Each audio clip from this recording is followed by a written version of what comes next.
En Cristo, mis amigos, mis coterráneos. Estaba hablando hace rato, temprano, de lo que he entendido en mi investigación y mi asignación o mi demanda, o como dice Pablo, la porción que se me fue dado para trabajar. Voy a tratar de ponerlo al revés. Sí, si no me distraigo.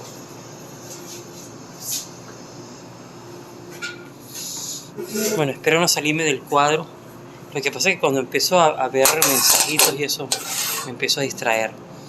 Y como me pasa eso, me distraigo de nada, pues así me sirve más, creo yo. Estaba hablando temprano cuando salí con la familia, gracias a Dios. Dimos una vueltita porque el día estaba bonito. Pero cuando yo voy en la vida, me inspiro, siento una línea de Dios y la suelto porque el tiempo lo requiere. Y es una de las cosas que yo también insto a todo aquel que es creyente y tiene un mensaje. Y todo creyente tiene un mensaje. No hay nadie que, habiendo estado expuesto a la experiencia de la salvación, no tenga un mensaje. Y estamos en el tiempo de manifestar el don. 5 panes y 2 peces en la mano de todos. Y hablaba temprano acerca de lo que el Señor me ha mostrado, que es la pertinencia del cambio.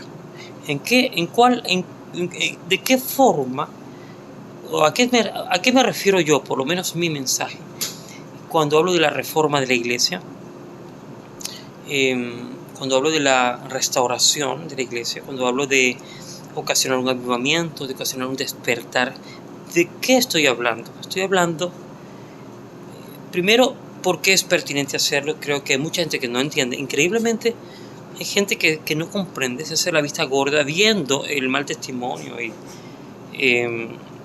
todos los conflictos que tenemos que nos están haciendo quedar muy mal delante de la sociedad, cuando lo ideal es que nos persigan, no como malhechores, no como ladrones, no como abusadores de la Grey, no, sino por la locura del Evangelio. Eso no es lo que tristemente está pasando. Nos están persiguiendo o estamos en boca de la sociedad por mucho mal testimonio.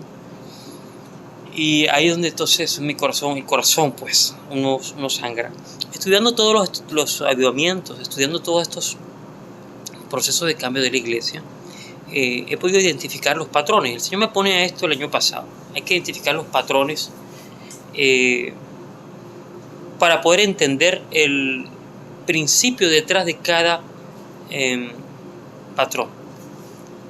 Porque cuando uno se detiene a observar, hay que practicar un poco el historicismo de forma correcta, y empiezas a relacionar eventos distintos pero con un modelo muy parecido. Entonces allí, cuando hablamos de la iglesia, podemos identificar el mover de Dios y también el mover del hombre y también el mover del enemigo. Estas son 3 cosas que tenemos que conocer ampliamente, porque también tenemos el pecado de Usa, donde el hombre en muchas ocasiones queriéndolo hacer bien, y en esto yo he pecado mucho, queriendo creer hacer bien las cosas y agradar a Dios de acuerdo a mi propia justicia. He terminado por desagradar a Dios y he torcido una enseñanza o he pensado distinto a lo que Dios quiere. Y de esto es que el Señor nos manda a cuidarnos y a reaccionar, a exhortarnos. Creyendo hacer lo correcto, estamos haciendo el pecado de Usa. Entonces, estudiando todos estos movimientos de avivamiento y despertar, siempre me he dado con el punto, el principio de la tristeza. Cuando Dios escoge a alguien, una persona, un grupo de personas, para ocasionar un avivamiento, para ser el punto que inicie una pequeña llama, no viene por el sentimiento de querer expandir, de querer regocijarse en las victorias o en el mensaje de la gloria. No viene porque tiene el hambre de que quiero que se expanda lo que estamos viviendo como iglesia, o porque quiero celebrar las bendiciones o las promesas. No, viene con un lloro, viene con una ruptura del corazón, viene con profunda tristeza, donde la persona que Dios pone en esta situación evidentemente no puede estar tranquilo, no tiene confort, no tiene comodidad, llora y sufre mucho por el perdón, que en la panadería aquí hay mucha harina y me cae harina por todos lados. Ya me pasó. Estaba ahorita quitando la harina de las esquinas. Entonces el despertar de una iglesia viene en consecuencia de una profunda desesperación e inconformidad con la situación de la actualidad, y esto no se entiende tan fácilmente porque la gente o la mayoría del pueblo no lo puede ver. Dios escoge un atalaya, 2 o 3 de estos lugares, le pone esta demanda difícil, como Jeremías, que se quejaba con Dios: Señor, me has seducido, me has obligado, me has lanzado al piso, pero bueno, así trabaja Dios. A otro profeta Dios lo puso a andar sin ropa para mostrar la desnudez, la vergüenza del pueblo que no quería. A otro lo puso a comer comida inmunda, cocida encima de carbón. Chao, bonsoir. Merci. Cocido debajo de excremento de animales. Dios somete a distintas personas a una tarea muy difícil, que es la de exponer, ser una vitrina, y eso equivale a llevar una cruz muy, muy fuerte, muy pesada, y por lo general la mayoría no entiende, la mayoría sigue su camino, la inercia del confort, eso continúa, pero Dios pues es justo y siempre tiene que haber una oportunidad, siempre hay una voz de alarma, y va a haber su pueblo que va a prestar atención. Por eso, al principio del año pasado, cuando yo empecé, entendí mi demanda de ser atalaya y hablarle a usted como pueblo de Dios, pastor, ministro. O sea, no hay rango aquí, no hay intocable, eso no existe. Dios no te necesita, Dios no me necesita. Si tú no haces la obra, lo hace otro ya. Al principio yo tenía mucha como ira santa. Tienen que entender que estamos viviendo esclavizadamente en un espíritu del sistema religioso. Los diezmos, bueno, lo más importante es la ocupación y misericordia, y no le podemos dar rango de mandamiento levítico, porque entonces se infiere una maldición, deja de ser ético, pasa a ser manipulación. Aparte de que no hay maldición en el creyente, lo que hay bendición, simplemente el principio de que el que más siembra más es bendecido, y listo. Pero ya no, poco a poco, y he visto otras personas que el Señor me ha ido mostrando y enseñando. Solo tengo un año, un poquito menos, en mi función de atalaya, y ahora he entendido que mi mensaje no es para todos, no todos van a despertar. Si usted tiene un mensaje de Dios y lo lanza a las aguas, no es para todos. Hay un oído dócil destinado a escuchar su mensaje. Entonces, pero igual yo lanzo el mensaje, y la demanda es a despertar y a identificar, porque el Señor me manda a la historia y a estudiar la primera etapa de la iglesia, después cuando cambiaron las cosas. Cuando yo hablo de historia, no es porque me interesa dar un curso, ni voy a dar un certificado de teología. Yo no soy teólogo, no soy pastor, yo soy solamente un apasionado del estudio, de buscar la información, como dice la palabra. Eso te empodera, eso te da poder, eso te da criterio, saber hablar, saber lo que hablas desde la perspectiva histórica, desde los puntos de vista incluso filosóficos, entender el sistema de valores y creencias de Oriente y la diferencia con el sistema de valores y creencias del Occidente. Eso es cosmovisión. Entonces pude distinguir y definir durante la historia de la iglesia, porque el Señor me mandó a eso, cuál era la intención de Dios en el carácter original, cuando Él escoge a sus discípulos y crea la iglesia, y que era una confraternidad de hermanos, una mesa de la comunión horizontal, donde los hermanos mayores cuidaban a los menores. Sí, la paternidad espiritual.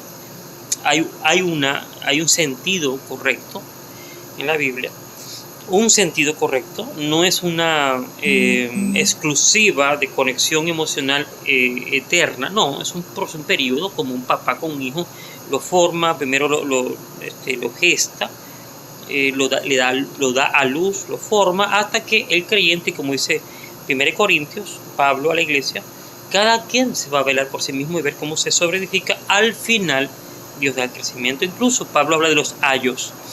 Entonces, pude identificar estos patrones durante toda la historia y pude entender un poquito.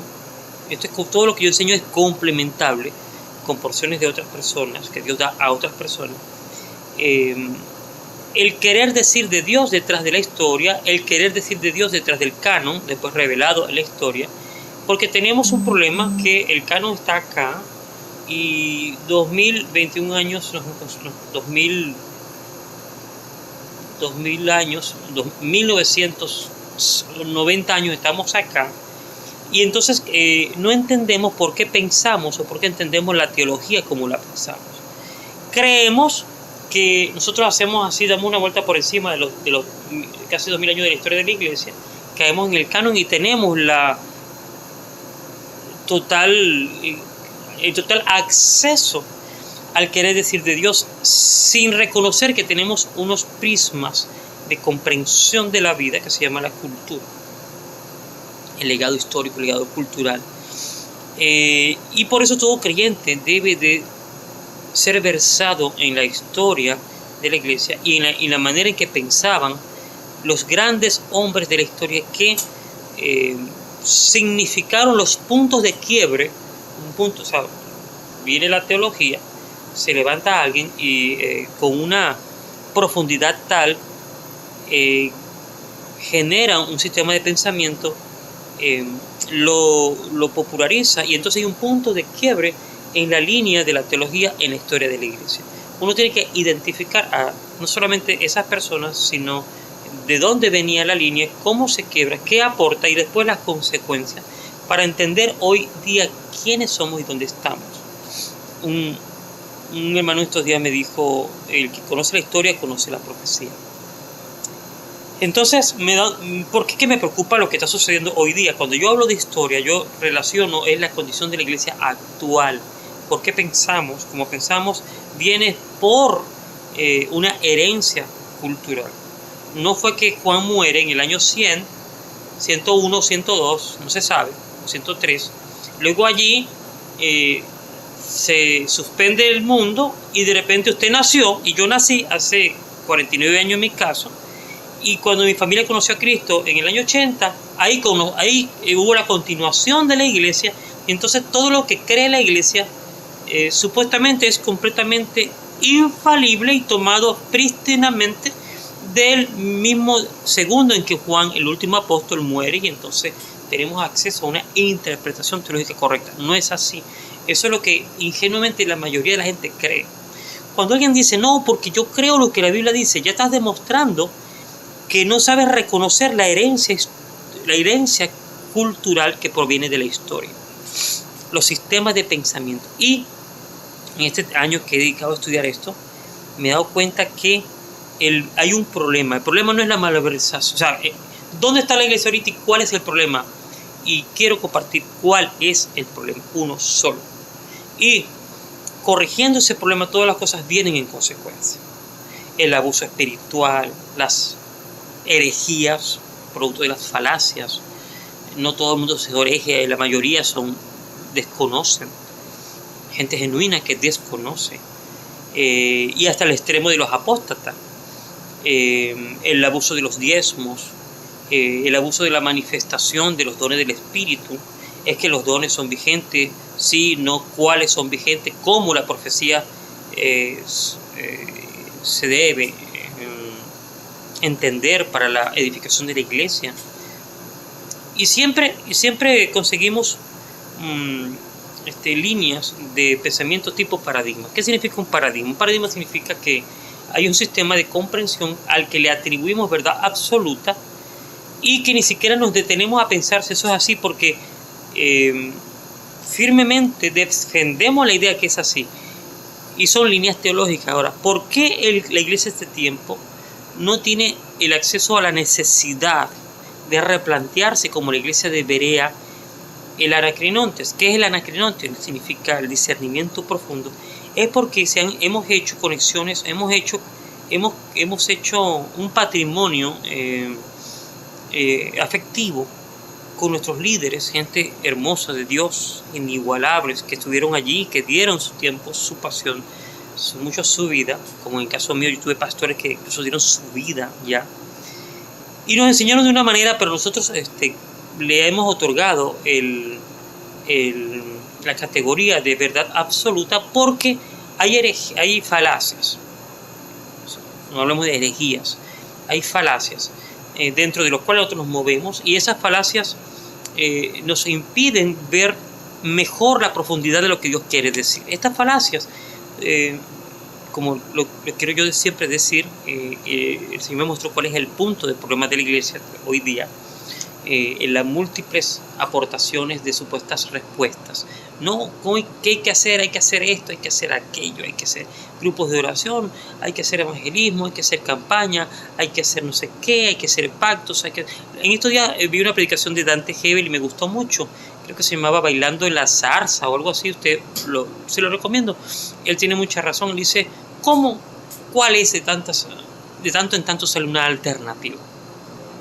Y ninguna pega con nada. Es porque nosotros no estamos obedeciendo el principio simple de la palabra. Detente en tu camino, revisa tus veredas, pregunta por la senda antigua, anda por ella, mira hacia atrás, mira la historia.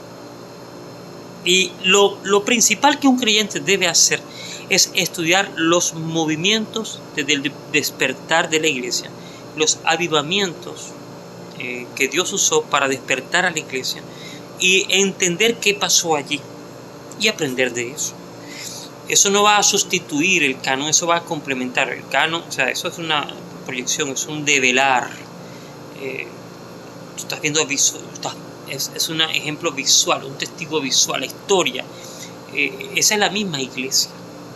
Nosotros somos una iglesia aparte de la iglesia de Policarpo, el pastor de Esmirna. Él fue el hijo espiritual de Juan, que muere quemado. Tan fuerte fue su martirio que quedó grabado. A él le meten una lanza, estaba amarrado encima de los palos, y las llamas no lo quemaban, pero el cuerpo, cuando él le mete la lanza, a ver por qué las llamas no lo quemaban, la sangre salió a chorros, casi apagó las llamas. ¿Por qué? Porque adentro estaba hirviendo la sangre. Entonces sale con una presión que igual él muere. Esa es la misma iglesia nuestra, no es distinta. Solo hay momentos de tranquilidad, hay momentos de confort, y por lo general es en esos periodos en que la iglesia cede ante la tentación de dormir, caer dormida. Y es lo que estaba pasando antes del COVID. Y esto yo llamo la atención. La iglesia está pasando por una necesidad de un zarandeo con esto del COVID. Vuelvo a mi consejo, hay que investigar los despertares, los avivamientos, para poder entender y conseguir allí los secretos de Dios para nosotros en este tiempo. No es tan distinto. Eso, aparte que nos da cultura, nos da argumento, sabemos argumentar. Mire, esto pasa así de esta manera porque ya lo vivimos, para no caer en el mismo error. Pero al haber tanta proliferación de contenido, porque eso es un patrón de distracción del enemigo, contenido, con esto de las redes sociales llevadas al exceso, la superautopista de la información, al ser humano se le programó ya todo el tiempo una excitación neural de un contenido tras otro, y eso me recuerda a mí cuando a Pablo no lo quisieron escuchar en esta ciudad helenística, porque él tiene un solo mensaje, que era el mensaje de la salvación, y ya cuando lo escucharon 2 veces dijeron, no, ya aquí viene este palabrero, porque ya lo acababan de escuchar, y ellos, creo que los atenienses, solamente les interesaba escuchar algo nuevo, porque es un morbo, constantemente es una vanidad interna, una excitación, el sensacionalismo. Dime algo que me excite, que sea distinto, a que yo todo el tiempo me condiciono a que algo nuevo me encante, en vez de fortalecer el fundamento, es simplemente vivir en el aire, livianamente. Hoy día es peor aún. Twitter, Instagram, TikTok, YouTube, el Facebook, todo esto que son herramientas. Tú verás aquí para qué la usas, pero también hay una agenda de excitar demasiado tanto la mente de la persona que la iglesia se tiene que cambiar todo el tiempo el mensaje para que se sienta confortable. Y cuando el mensaje es uno solo, el mensaje de la cruz, el mensaje de la salvación, no, pero se hace fastidioso, claro, porque no alimenta la vanidad, no alimenta la concupiscencia, como dice la palabra. Entonces, ese es el problema de este tiempo. El Señor me ha mostrado que la iglesia está dando vueltas dentro de algo que se llama el espíritu del sistema religioso. Es un espíritu que estructuró un sistema religioso. Un sistema es una serie de elementos cíclicos que forman parte de un todo para buscar o conseguir un resultado predeterminado. Esto no es que vamos a ver, que no es un método científico, vamos a poner vamos a investigar qué va a pasar con este grupo de personas. No, ya eso se sabe, se quiere un resultado. Esto se le vende a la iglesia justito, después que apenas Constantino tomó el poder. Ya yo lo he explicado, no lo voy a explicar más, solamente lo voy a referenciar. Y Constantino hace un acuerdo con la iglesia y le vende este sistema. Usted dirá, pero ¿qué tengo yo que ver con Constantino? Bueno, usted y yo, hoy día, en marzo del 2021, desde ese año, desde el año 320, 325, 330, fue un periodo como de 20, 30 años, la iglesia se le suplanta o sustituye su carácter relacional y entonces ese espíritu tomó posesión, tomó control de la iglesia, que hoy día no ha variado, y aunque la teología es distinta, aunque las manifestaciones son diferentes y la cultura es distinta, hacemos vida dentro del mismo sistema, dentro del mismo espíritu del sistema religioso. Este espíritu del sistema religioso es un patrón universal, no importa el dogma, cualquiera sea la disciplina espiritual o religiosa de las personas que intenten buscar a Dios en una organización donde muchos se hacen adeptos y tienen un dogma y tienen una divinidad, siempre van a seguir los mismos patrones de ese sistema religioso, el espíritu del sistema religioso. Eso es lo que el Señor vino a destruir con el COVID, vino a detener. ¿Para qué? Para que nosotros saliéramos de esa inercia, porque es una estructura de movimientos distractores, como el hámster, siempre dando vueltas en tres fundamentos, en tres círculos. El espíritu del sistema religioso, el Señor me ha mostrado, investigado, es una estructura que se basa como en tres patas que dan vueltas, o como que una mesa que da vuelta encima de esas tres patas. Y para que te des cuenta que es cierto, escúchame, y si quieres comparte este video si te parece interesante. Este es un tipo de mensaje que no consigues a diario, no. El primer elemento, son tres fundamentos que Constantino contaminó a la iglesia, que hasta el sol de hoy está vigente y explica por qué creemos como creemos y por qué la vida de iglesia la llevamos como la llevamos, y por eso es pertinente mirar atrás y aún más atrás. Y cuando Constantino hace acuerdo con la iglesia de ese tiempo, en el año 320, 310, 300, todos esos años, en el siglo IV comenzando, él le brinda a la sociedad cristiana este modelo de conducción social, cómo se conduce la sociedad, con estos tres elementos. El primer elemento es la sede física.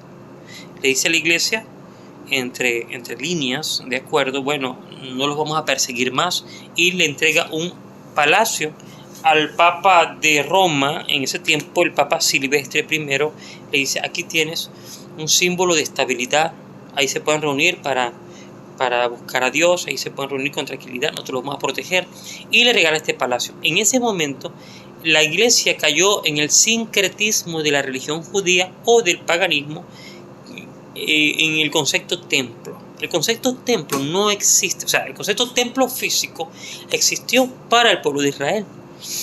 Hermoso, todo ese manifestar de Dios que tenía una intención cognitiva, esto yo lo he explicado antes, Dios inventó el método cognitivo para hacerse entender. ¿Qué es el método cognitivo?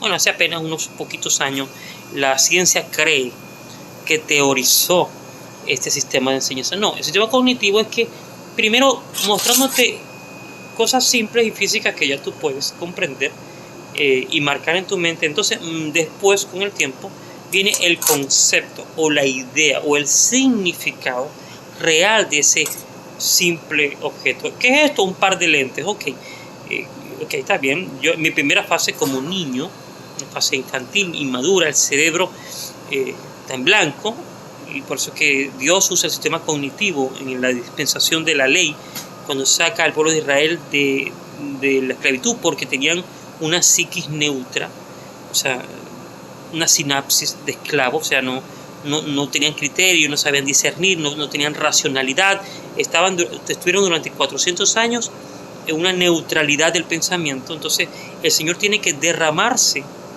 en símbolos, en objetos, en trajes, en elementos, en estructuras, en colores, en olores, en humo, para embriagar sus sentidos. Y después, con el tiempo, después de que su mente empezó a reprogramarse y excitar de nuevo el ejercicio neural de un pueblo que estuvo 400 años metiendo los pies en el barro, comiendo cebollas y ricos y carne, pero no tenían necesidad de racionalizar nada o de discernir nada. Entonces después el Señor les muestra qué era realmente el querer decir de Él, cuando el templo físico estuvo presente al mismo tiempo que la iglesia. Fue un poquito de tiempo que los apóstoles, después del Pentecostés, en el aposento alto, se reunían allí en el pórtico de Salomón. Yo siempre he explicado esto. Me encanta estudiar estos elementos físicos. El pórtico de los Salomón quedaba del lado derecho, en la puerta de la Hermosa, donde la famosa historia del cojo, de cuando Pedro y Juan exhibieron el denuedo y todo esto, y la multitud. Y bueno, entonces en ese pasillo es lo que habla Hechos 2, 46, 47, cuando dice: y perseveraban unánime juntos, orando en el templo todos los días, todo esto. Eso no sucedió más. El concepto templo como sede física no existe para la iglesia. Eso fue un pequeño periodo, yo diría tal vez 3 años, 4 años. Especulo yo no soy teólogo, soy un conserje que me gusta leer, más nada. No soy pastor, me corregirá un pastor, ojalá que sí, y aumentaré un poquitico más el saber. Entonces la iglesia, los primeros, justo después del Pentecostés, se reunían allí. ¿Para qué? Servir de vitrina y mostrarle al pueblo de Israel que los veía el templo y veía la iglesia, veía el templo físico, cosa que cognitivamente ya Dios había trabajado en ellos, como que mira, este es el templo donde mi gloria baja, donde el hombre tiene comunión conmigo. Y después le mostró un grupo de personas apasionadas con un mensaje, y entonces eso sirvió para hacer la transición, para mostrarse del elemento al concepto, de lo físico a la idea, de la sombra a la revelación. Ahí estuvo durante un tiempo, solamente un tiempo. Después sabemos, eso trae celo, porque el pueblo empezó a admirar lo que había en esos muchachos, Pedro, Juan, Santiago. Todos estaban emocionados, llenos del Espíritu, y obviamente ese denuedo, haciendo milagros. Trae celo, como siempre, a la religión. Los expulsan, y bueno, años después ya sabemos que el templo, el único templo físico que existió, fue destruido por el general Tito. Después fue César, gobernante principal, y acabó con el concepto templo físico. Después de allí, en ninguna parte de la Biblia conseguimos una sede con ningún tipo de divinidad atribuible. 4 sitios consigo yo donde la iglesia tenía en común reunirse. Uno fue temporal y otro fue permanente. Temporal, el aposento alto, primero. Segundo, el templo de Salomón en ese tiempo. 3, cuando habla de que Pablo, predicando, alquiló un espacio en la escuela de Tirano, un señor que tenía una escuela, creo que era de filosofía, y bueno, alquiló un local y ahí le enseñaba, más no hacían el ágape, no era como iglesia, era el periodo del sembrar la palabra, y tipo como un evangelismo en un sitio. porque empezó a tener dificultades. Pablo tenía una estrategia muy maravillosa, que me gusta mucho hablar de esa estrategia. Pablo se iba a los que tenían, a los intelectuales y a los piadosos. Cada vez que Pablo hacía un trabajo iba directamente primero a los piadosos, se buscaba la sinagoga o los templos o todo lo que significara piedad pagana, obviamente, porque ya había un valor, ya había algo con que conectar. El piadoso conecta con otro piadoso, aunque el dogma sea distinto, pero ya hay una valoración, hay una mutua valoración. Desde esa perspectiva, Pablo sabía que podía tener un acceso e impactar a la persona. Entonces Pablo se iba siempre a los templos, a las sinagogas, a los templos del paganismo, a las sinagogas de los judíos, y también se iba a las plazas donde funcionaban las tertulias. Las tertulias eran esta forma de cada quien exponía su filosofía. Entonces Pablo tanto era docto en los temas de la piedad, como también era docto de esa piedad, saberla interpretar para que el intelectual fuese impactado. Por eso uno tiene que estudiar, por eso uno tiene que aumentar el léxico, por eso uno tiene que conocer mucha ciencia. Uno tiene que ser apologista, conocer.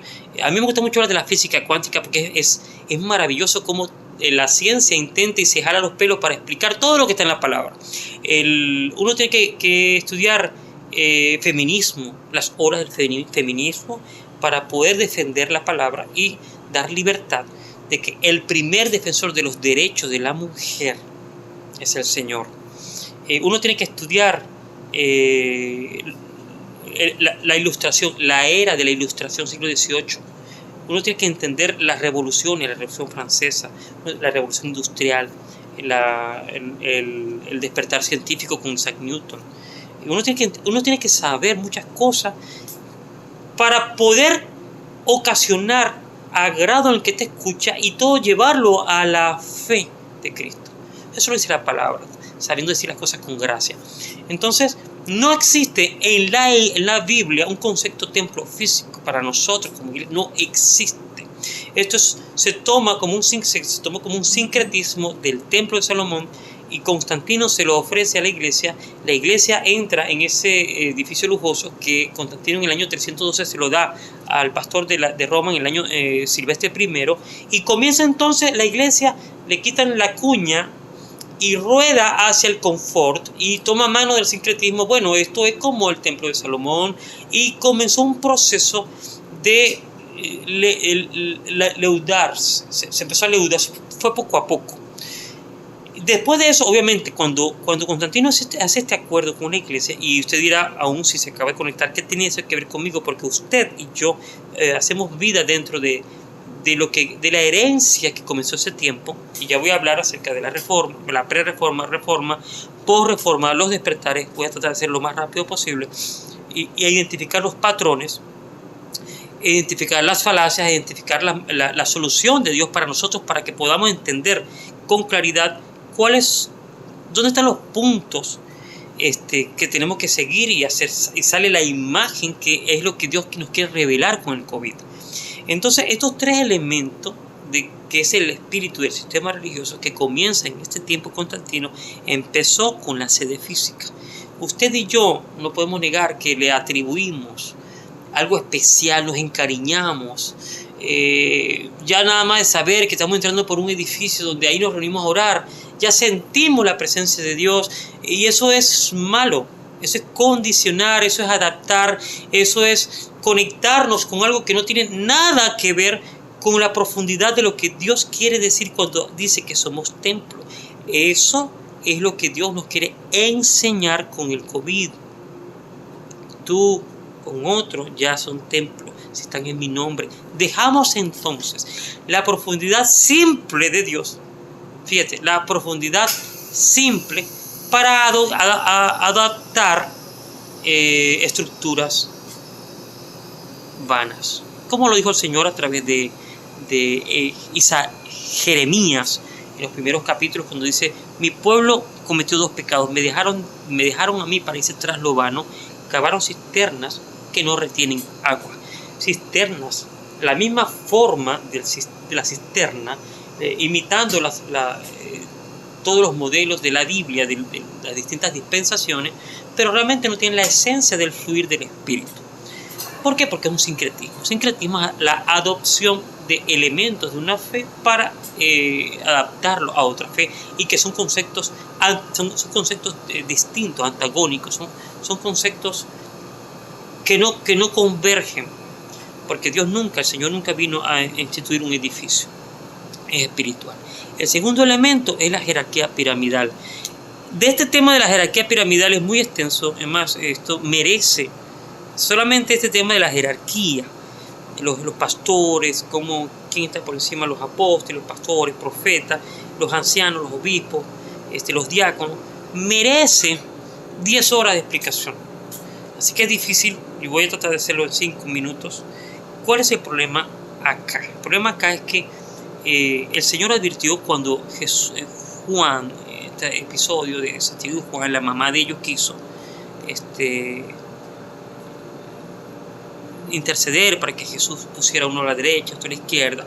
Siempre el hombre quiere posicionarse. Entonces Jesús, usted ya sabe eso, no será así entre vosotros, no sean como los gobiernos de este mundo que se terminan enseñoreándose, apoderándose de aquellos que deberían servir, no, sino que el que quiera ser mayor pues sea el menor. Ese es el simple carácter esa es la jerarquía. Es una jerarquía. ¿Qué te da jerarquía según el Señor? Las toallas y la palangana, el lavar pies. Eso es lo que te da jerarquía. Entonces, el concepto verdadero de la jerarquía del cuidado de la iglesia es el creyente que tiene un don de gobierno. Pero cuando hablo de gobierno, por eso digo que el paradigma siempre va a estorbar a acceder al consejo prístino de Dios.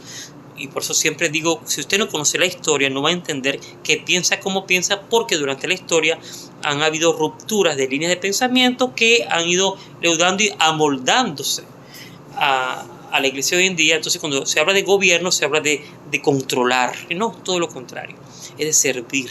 Entonces, el gobierno de ancianos, que fue el diseño original de Dios, para que la iglesia cuide, una porción de la iglesia cuide al resto de la iglesia, no eran personas que iban a tener una jerarquía o un nivel de control, sino que eran todos iguales, donde había una sujeción a la palabra, ¿okay? Pero habían responsables de la doctrina. Es otra cosa. Habían responsables de velar que la doctrina se predique y se viva fidedignamente, que se dedicaban a eso, y entonces por consecuencia de ese servicio el resto de la grey les prodigaba honra y los sostenía. Sí, y esto era una condición, la honra era alrededor de una buena praxis, una correcta interpretación, enseñanza de la palabra. Entonces la palabra está llena de la honra que corresponde, y tratar de terminar la carrera de forma digna, haciendo buen uso del don que Dios nos dio para gobernar la iglesia, no autoritariamente, no como teniendo señorío, todo lo contrario, sino sabiendo que, como dice Pablo a 2 Corintios, cómo se predicaban como siervos. Entonces está muy claro todos los atributos, todas las cualidades que un hermano en la fe con el don para gobernar o cuidar la iglesia debía tener. Está muy claro, si usted lo busca en la palabra, tiene que sentirse un colaborador de Dios. Para nada es el caudillo, para nada es el que más manda, no. Tiene que sentirse un siervo, uno que complementa a otro, que tiene una función que complementa a otro, como cuando Pablo le dice a Corintios: hey, ¿por qué hacen proselitismo personal? No, es un complemento.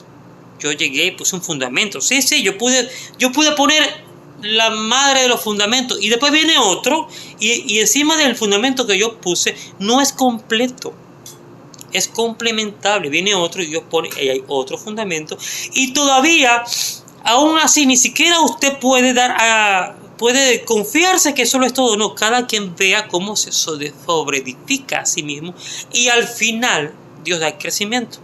Entonces Pablo regaña mucho a los corintios. Es que ¿acaso Apolos, acaso yo fuimos sacrificados? No, es Cristo. Es Cristo. Entonces el espíritu del don de gobierno El espíritu del anciano que tenía el don de gobierno para cuidar la iglesia era un espíritu de mansedumbre y de humildad y hasta de timidez. Y eso lo lee usted en las cartas de Clemente. Eso me encanta a mí. Mucha gente dice, pero eso no está en la Biblia. Clemente está en la Biblia, Filipenses 4:3. Clemente fue uno de los soldados en los tiempos de Pablo, soldados de la fe, que queda por su sabiduría y por su dignidad como obispo de la iglesia en Roma, y en la etapa de la iglesia de los padres apostólicos, que es la iglesia que estuvo vigente mientras hubo alguien que fue testigo directo de los últimos apóstoles, se llama la iglesia de los padres apostólicos. Clemente escribió escribió 2 cartas que me encantan mucho, dirigidas a los corintios por resolver un problema X, y Clemente explica de una manera tan maravillosa la humildad, la entrega, la sencillez, la tranquilidad que tenían los obispos, los ancianos de ese tiempo, hermanos mayores. Mismo Pedro habla de eso, no como teniendo señorío. Eran varios, ni siquiera era uno solo. Quiero aclarar esto porque hay ciertos espacios vacíos que yo reconozco. No tenemos la teoría descrita al milímetro, solo podemos inferir con la función del obispo respecto a la iglesia. En la etapa después del canon, sí, después que muere Juan, sí tenemos mucha materia, donde la iglesia era una por ciudad, distribuida en muchas comunidades. Eran ciudades grandes, eran ciudades cosmopolitas, millones de personas. Corinto, Éfeso, Antioquía, Jerusalén, Roma. Eran grandes ciudades, a unos cientos de miles, otros millones de personas. Y el cristianismo se fue extendiendo, y lógicamente hubieron siempre presiones de persecución. Hubieron 10 persecuciones entre el año, se cree, el año 64 hasta el 313, con el edicto de Milán, que frenó la persecución. Hubieron 10 persecuciones en 230 años, creo, si no me equivoco, 290 años, 280 años. 10 persecuciones. Entonces, no es lógico que habían grandes asambleas y que la iglesia se reunía toda en un mismo lugar. Eso no existía. Es un concepto moderno, es un concepto del confort de Occidente, es un concepto de la mega iglesia que a mediados del siglo XX, explota. Entonces uno cree que es así. Uno piensa, la iglesia primitiva, y uno piensa en la iglesia de uno. Si uno asiste a una iglesia de 15.000, uno se imagina a Pablo y 15.000 personas, y Pedro pastoreando iglesia de 15.000 pastores. No, pensando que Pedro no fue pastor de ninguna iglesia. Entonces no eran así, eran pequeñas comunidades de 50, 70, a lo máximo 90 personas, aquí, acá, pero que tenían una identidad de complemento de un todo por ciudad. Una identidad de complemento de un todo por ciudad. La iglesia de cada ciudad. En cada comunidad, en cada pequeña comunidad, allí mismo había un micro todo, donde todos los dones convergían, donde Dios cuidaba a su pueblo a través del don de pastorado. Eran dones, don de pastorado, áreas de servicio, don de profecía, don de evangelismo. Estaban los itinerantes y estaban los enviados. Los apóstoles, después de los 12 apóstoles, más el tercero Pablo y más el cuarto Bernabé, si me equivoco, Bernabé, así que cuando Pablo se incluye a que lo está acompañando, esos son los apóstoles, digamos, nominales. Los otros fueron los apóstoles de campo, el apostolado de campo. Eso lo consigo yo en un documento que la Iglesia Católica escondió durante 1500 años y salió a la luz en el siglo XIX, que se llama La Doctrina de los Apóstoles, un documento que se llama la Didache, hermosísimo, la Didache, se lo recomiendo, donde habla del carácter de los ancianos de la iglesia, cómo debían pastorear los pastores, valga la redundancia, de qué se trataba el cuidado de la iglesia, y habla de profetas y habla de los apóstoles. Profetas eran los itinerantes, que iban por todos lados predicando la palabra. nadie sabía de dónde venía ni nadie sabía dónde iba, pero en esa doctrina los validan, los cuidan. Y también habla de los apóstoles, como te digo, los apóstoles de campo, no los nominales principales, sino que estos hermanos que eran enviados, apóstoles eran enviados con un mensaje pertinente, siempre un mensaje, prácticamente un mensaje lineal y solamente el mismo. El profeta no, el profeta era más particular y más daba más con la realidad del sitio que Dios mandaba. Entonces, volviendo al tema de los obispos, la iglesia se organizó de tal manera que había una doble jerarquía. Había una jerarquía, digamos, de cuidado universal, valga el tema, valga el título, cuidado universal, donde todos los obispos se organizaron como una especie de un colegio o episcopado. Y por cada ciudad, porque ellos vieron que estaba creciendo, necesitaban controlar, cuidar la doctrina, la iglesia, la conducta de quienes, de todos los que estaban abajo, los pastores. Y siempre consigo yo una palabra que había una pluralidad, una significancia de multitud, varios que cuidaban a la iglesia, nunca era una sola persona. Por eso se confunde el concepto del obispo de la ciudad, por ejemplo Policarpo de la ciudad de Mirna, Clemente de la ciudad de Roma, Ireneo, el obispo de la ciudad de Lyon, y así sucesivamente. Entonces Eusebio, el obispo de la ciudad de Cesarea, Ocio, el famoso Ocio, el pastor o el obispo de la ciudad de Córdoba, etc. En realidad eran los responsables visibles y que eran los encomendados a reunirse cuando había que diferir, había que conciliar o ponerse de acuerdo en las doctrinas, en la herejía, en los riesgos, en las amenazas, en los problemas morales o lo que sea. Era una manera eficiente de organizarse. Era una jerarquía lineal donde ninguno estaba por ninguno de ellos, todos se sometían entre sí y luego ellos cuando llegaban se reunían a resolver los conflictos.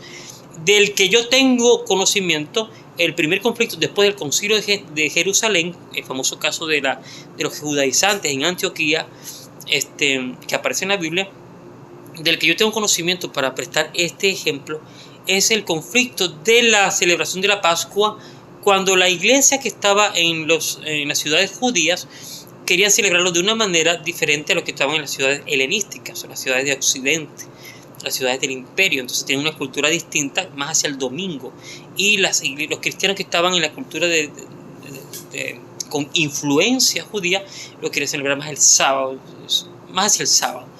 Pero bueno, entonces con el tema de la Pascua, de la tradición judía, entonces los que estaban en las ciudades helenísticas lo querían hacer el domingo de resurrección. ¿Pero es que? Porque ellos como que se conectaban. Ellos no, los judíos, las iglesias que estaban fuera del territorio de Israel, tenían como una especie de rechazo a caer en el tradicionalismo de la iglesia cristiana judía, adoptando los métodos y las formas de la religión judía. Entonces, por eso es que quisieron como que institucionalizar su opinión, y el obispo Víctor, en ese momento de Roma, si no me recuerdo mal, eso fue por los años 140, 130, porque Policarpo estaba vivo, quiso poner su voluntad y él siendo obispo, quiso imponerse por encima de todos los demás obispos que se reunieron para resolver el problema. La iglesia de Oriente mandó a Policarpo, no sé si lo acompañaron otras personas, y la iglesia de Occidente lo representó Víctor, que era la iglesia más grande numéricamente. Rápidamente la iglesia que estaba en el Occidente o en el Imperio creció más. Entonces Víctor quiso decir, aquí se dice como digo yo, porque yo soy el obispo de la ciudad donde hay más cristianos, y entonces me toca mayor categoría. Entonces Policarpo le dijo, no te vistas que no vas. Claro, no lo dijo así, dijo, no será así entre nosotros. No, nosotros nos sujetamos y no hay jerarquía piramidal, sino que nos sometemos unos a otros. Esto se trastorna, y entonces cuando 300 años después, en el famoso concilio de Nicea, Constantino transculturaliza la iglesia y entonces le otorga este segundo elemento del sistema, el espíritu del sistema religioso, que hasta el sol de hoy usted y yo hacemos vida en ese sistema, ¿Qué es la jerarquía piramidal? Uno le rinde cuenta a otro, y este a otro, y este a otro. Y este dice lo que tiene que hacer este, y este dice lo que tiene que hacer esto. Eso es es una falacia. El principio de la obediencia de los pastores es llevado al extremo, y entonces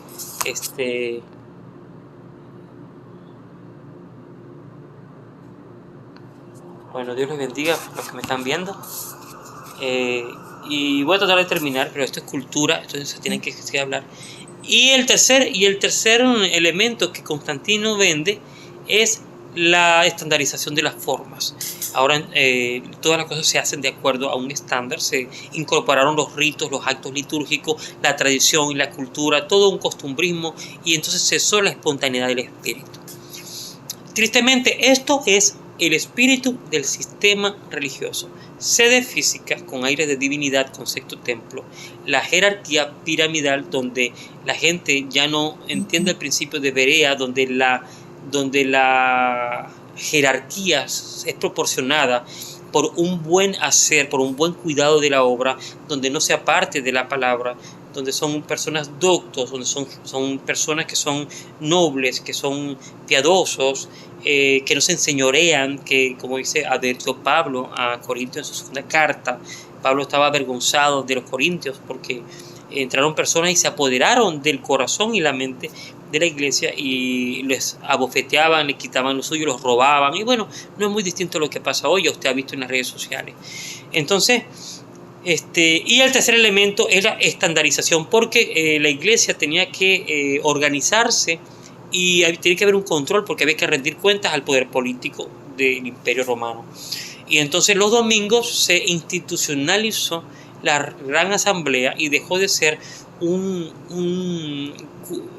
culto multiparticipativo del ágape, donde se partía el pan, y como dice Pablo en la primera carta a los Corintios 14:26, cada quien aportaba con su don una porción de la palabra, como Pedro lo dice en su primera carta, capítulo 4, versículo 10, que cada quien que el don que tenía lo aporte a los otros. O sea, como dice Pablo en todo el libro de Efesios, acerca de describir la naturaleza de la iglesia como un cuerpo, que como coyunturas que se ayudan mutuamente y se edifican entre sí. Entonces eso se disipa y solamente se le encomienda la supuesta verdad por jerarquía a la persona responsable del edificio, porque ahora era una instancia mixta de personalidad política y personalidad religiosa. Entonces había una necesidad de rendir cuenta. Estos tres elementos hasta el día de hoy permanecen. Ni Calvino, ni Lutero, ni Zwinglio pudieron liberar a la iglesia de este espíritu del sistema religioso. Los únicos movimientos donde yo puedo identificar que la iglesia fue libre de este espíritu del sistema religioso fueron los pequeños despertares que pasaron, tuvieron que pasar 115 años después de la gran manifestación de Lutero, el 31 de octubre de 1517, con George Fox. Dios levanta a un muchacho, George Fox, un inglés, dentro del contexto de la iglesia anglicana, de la herencia del rey Enrique IV, y él dice: no puede ser, esto se tiene, la iglesia se reforma, la iglesia hace corta relación con la influencia papal, la iglesia intenta, con las declaraciones de fe de estos grandes reformadores, de volver a restaurar la forma de pensar bíblico, pero el actuar bíblico o el carácter de acuerdo a esa manera de pensar no se logró en la espontaneidad de la vida eclesiástica del diseño original, sino que se copió un sistema religioso por otro.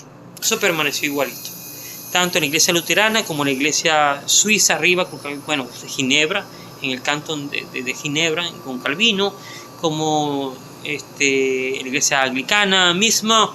John Knox, el reformador de Escocia, que aprende con Calvino la palabra, un gran reformador, un hombre de armas tomar, andaba con una espada de doble mano, sube a Escocia, a su nación, y reforma la iglesia, pero ni siquiera entendieron que la iglesia no era una institución, sino que querían sustituir una institución, la institución católica, por la institución de la iglesia reformada. Tanto así que me parece curioso y me da risa que John Knox a los líderes políticos le dice, mire, esto es lo que hay que creer, y los líderes políticos de Escocia adoptan el cristianismo reformado, el Kirk, el famoso Kirk en Escocia, pero John Knox dice, ok, está bien, si ustedes adoptan la fe que yo estoy trayendo, todas las propiedades y las iglesias de la Iglesia Católica pasan a ser parte de nuestro patrimonio ahora, para que entonces nosotros tomemos posesión y hagamos vida eclesiástica en esas mismas propiedades. O sea,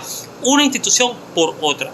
El mismo espíritu del sistema religioso prevaleció en sus tres elementos: sede física, jerarquía piramidal, y esto de la jerarquía piramidal es un hecho histórico demasiado tangible, donde mismo Calvino llevó a juicio a gente que no comulgaba con sus dogmas. Él creó, en el tiempo en que estuvo a cargo de la doctrina cristiana, de la religión en la nación incipiente de Ginebra, él hizo un acuerdo con el gobierno político, que se llamaba el Consejo General, o los Têtes de Maison, que eran los grupos ancianos. El Concilio General eran 50 ancianos que gobernaban la política de Ginebra, y Calvino se encargó de organizar la fe. Y Calvino inventa un grupo mixto que se llamó el consistorio. El consistorio era un grupo mixto donde los políticos aportaban la mitad de los funcionarios de este consejo, de este equipo de policías de la fe, y la iglesia aportaba el 50% de sus funcionarios. Iban casa por casa a tocar puertas, a ver quién se portaba mal, a ver quién bebía vino, a ver quién hacía fiesta. O sea, era un legalismo tremendo. Aunque ellos querían agradar a Dios, era una santidad autoimpuesta, pero esto era evidencia de un sistema religioso, el espíritu del sistema religioso. Tanto que Calvino escribe su magna obra, se llama de la institución cristiana. O sea, él entendía el cristianismo como una institución, el sistema religioso, una institución, sistema institucional. El espíritu del sistema religioso es hacer del cristianismo una institución. Entonces, eso pasó también con Lutero. Lutero mismo hizo una transculturación, porque cuando Lutero reforma la iglesia, él hace algo muy parecido a lo que pasó en el Concilio de Nicea con Constantino en el 325. Él acude a un llamado del emperador Carlos, no sé si Carlos V, perdóname mi mala memoria, porque Alemania no está definida como nación. Ahí son el palatinado, o sea, gente con jerarquía, nobles, que tenían por herencias nobiliarias en espacio de terreno, pero como estaba esto de la reforma, entonces el poder católico estaba ejerciendo presión para tratar de hacerse con territorios, que estaba perdiendo la influencia de antes. Entonces empezaron guerras, empezaron disputas, y el rey Carlos, el emperador de esa parte de Alemania, emperador de la parte principal, Carlos V, si no me equivoco, algún teólogo me puede corregir, llama a Lutero y dice: necesito que nos pongamos de acuerdo, organicen la fe, los dogmas, para plantar estrategia de cohesión ante las fuerzas extranjeras que nos quieren dominar. Y ahí entonces Lutero obliga a la iglesia reformada a convertirse en una institución que hace conexión con la política. Entonces Lutero no pudo, no entendió, no fue el momento para sacar a la iglesia de la institucionalidad religiosa que hace conexión con la política. Por eso yo veo a los hermanos por ahí a veces con pancartas: nos queremos congregar, los derechos, peleamos por los derechos. Eso, perdónenme mis hermanos queridos, eso es ridículo.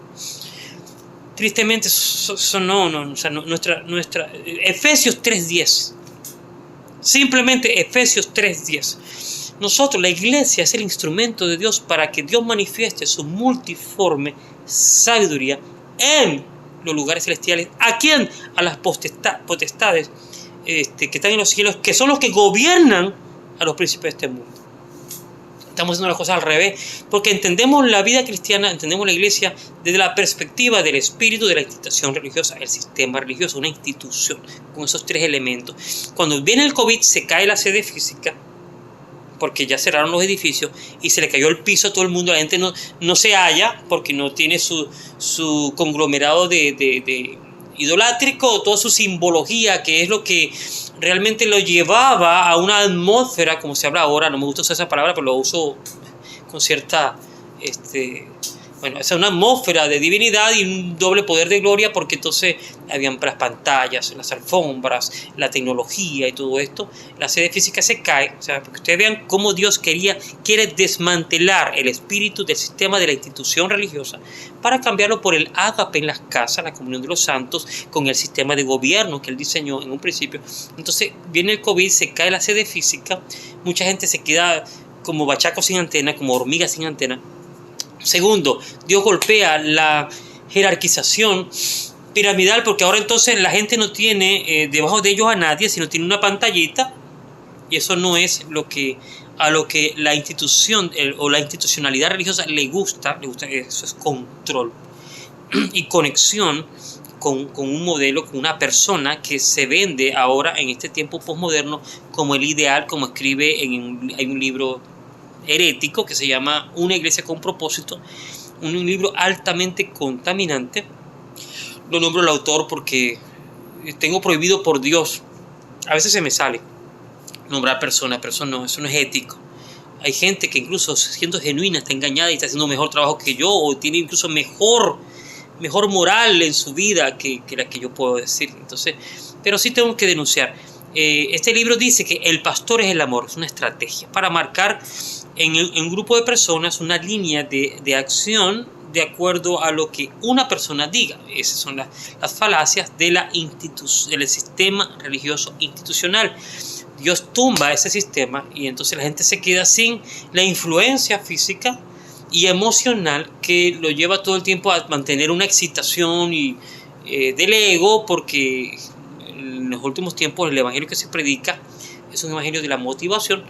Y al final, que es lo peor de todo y que es lo que yo más me gozo, el Señor tumba o destruye la estandarización de las formas, que es el tercer elemento del espíritu, del sistema institucional religioso. Y entonces ya los ritos se acabaron las grandes asambleas, se acabaron los actos litúrgicos, y entonces necesaria y obligatoriamente el creyente no tiene opción sino que ser espontáneo en la búsqueda de su intimidad con Dios. Entonces esto es un plan de Dios. Lo que está sucediendo hoy día es un plan de Dios para darle un golpe de estado al espíritu del sistema de la institución religiosa. Voy a tratar de terminar pero sí quiero concluir en esto, y te insto a que estudies los pequeños movimientos que sí dieron con la restauración del carácter de la iglesia como confraternidad, y se quitaron encima esa estructura de pensamiento con estas falacias de la verdad por autoridad, de consagrar objetos físicos, de la obediencia absoluta a alguien por el nivel que ostenta y no por la palabra que predica, de darle divinidad a actos litúrgicos o ritualismo o costumbre o tradición. Y estos movimientos pequeños echaron a un lado todo eso y despertaron la piedad personal del pueblo. 130 años después, empieza con George Fox e inicia el movimiento de los Quakers. Quaker significa movimiento, despertar del espíritu, y la historia de él es bellísima, no la voy a contar aquí, ya le he contado antes.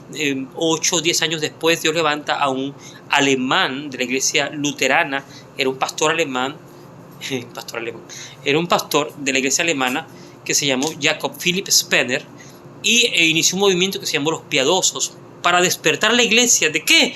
Del espíritu de la institución de la religión, del sistema de la institución religiosa, y ideó simplemente una manera espontánea de hacer reuniones de oración en las casas, donde la iglesia empezó a avivarse en las casas. Después Dios empezó a levantar a otras personas, el conde de Zinzendorf, que recibió a los moravos, unos hermanos que venían perseguidos hoy día se llama República Checa, este país, que también oraban en las casas, tenían una comunidad libre del espíritu, del sistema de la institución religiosa. Después Dios viene y levanta a John Wesley e inicia un avivamiento en círculos de reuniones de oración, y empieza la tierra con los puritanos y los pietistas, los piadosos, y con los moravos, empieza la tierra a recibir la espontaneidad del espíritu a través de estos movimientos, más que de los luteranos, anglicanos, porque los puritanos eran calvinistas, pero los puritanos eran ingleses, eran anglicanos que comprendieron la fe desde la perspectiva de Juan Calvino, pero con la libertad de hacer distancia de los actos litúrgicos. ¿Qué quiero yo decir con esto? Termino. Estamos en el tiempo del gran despertar de la iglesia, de salir del sistema, del espíritu de la institucionalidad religiosa, con estos tres fundamentos. Sede física, con aire de divinidad. Ahora el Espíritu de Dios se posó como la gloria de Dios en la visión de Ezequiel. Cuando Dios levanta su gloria del templo y la pone en el río Quebar. Eso es una analogía. Eso es una sombra profética de lo que hoy día está sucediendo. Y ahora la gloria de Dios está recuperando lo que es lo dinámico. Y ahora el Señor está poniendo a su pueblo a reunirse en las pequeñas comunidades, a orar unos por otros, en Zoom, en pequeñas visitas, por teléfono, por WhatsApp, por Instagram, por Telegram, por donde sea. Pero se está despertando una hambre de comunión. Y entonces va a haber, en mi opinión, y yo espero que sea así, la última reforma que va a ser de ser pueblo a ser un cuerpo. Porque es fácil ser pueblo haciendo vida dentro del espíritu del sistema de la institucionalidad religiosa. Es lo más sencillo ser pueblo dentro de una estructura de inercia donde tú te montas allí, todo te lleva y eres un espectador de un acto litúrgico, más no eres un participador. Pues participas, eso sí, tienes que financiar, eso es muy caro. Toda la parafernalia, toda la puesta en escena de una institución para que todos los sistemas funcionen es muy costoso, y por eso estamos llenos de estructuras religiosas con una iglesia descuidada que tiene necesidad. Y eso también Dios molestó a Dios. Esto me acuerda de cuando el Señor levanta a Jeremías en este periodo de estos 4 reyes malos. Bueno, el único rey que fue medio regular fue Ezequías, el último rey, si no me equivoco, después de Acaz. Dios levanta a Isaías en este tiempo, estos 4 reyes, y le llama al pueblo a reflexión, porque el pueblo, creyendo que hacer lo correcto, se habían apartado de Dios porque estaban haciendo su propia justicia. Estaban cumpliendo con los rituales, estaban cumpliendo con el edificio físico, estaban cumpliendo con la jerarquía, estaban cumpliendo con los parámetros naturales del espíritu de la institución de la religión. Pero se alejaron de la comunión verdadera con Dios, que es el hacer justicia y juicio y misericordia con el pobre, con el enfermo, con el extranjero, con la viuda, con el huérfano, que es el todo de Dios. Es la comunión de los santos, teniendo comunión. Hoy día nos pasó igual. Gente que cumple fielmente la tradición, gente que cumple fielmente los rituales, que cumple fielmente los paradigmas dentro del espíritu de la institución de la religión. Tengo que nombrarlo mucho, el espíritu del sistema de la institución religiosa, pero en realidad se apartó de la comunión con Dios. Y entonces Dios reclama al pueblo a través de Isaías, le dice, dile a mi pueblo, ¿por qué ustedes pierden su tiempo ayunando? Así lo dice.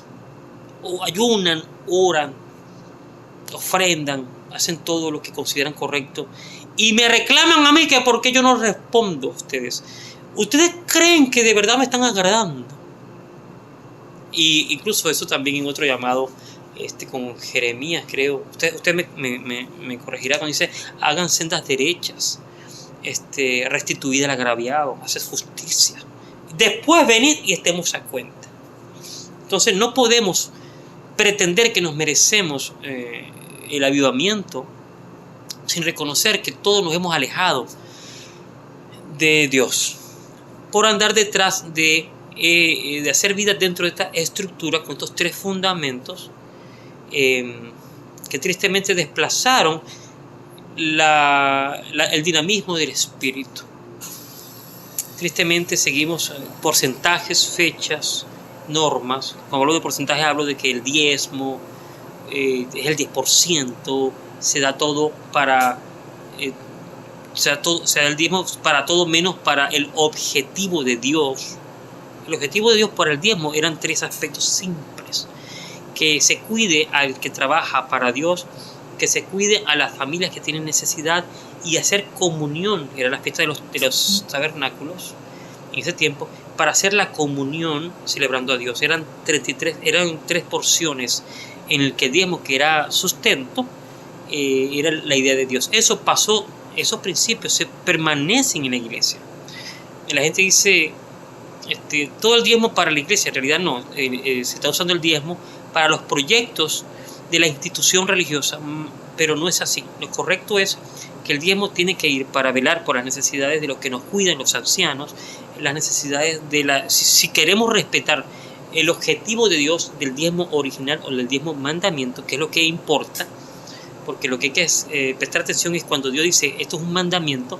En el tiempo de la ley, todos los mandamientos se tienen que cumplir en la gracia, pero de acuerdo al querer decir de Dios en la compasión y misericordia, no en el ritualismo. Por ejemplo, la primicia es que, oye, lo primero, siempre la gratitud a Dios. No es que en el mes de enero, o sea, perdónenme hermano, por favor, pero es ridículo, perdónenme, parecemos niñitos.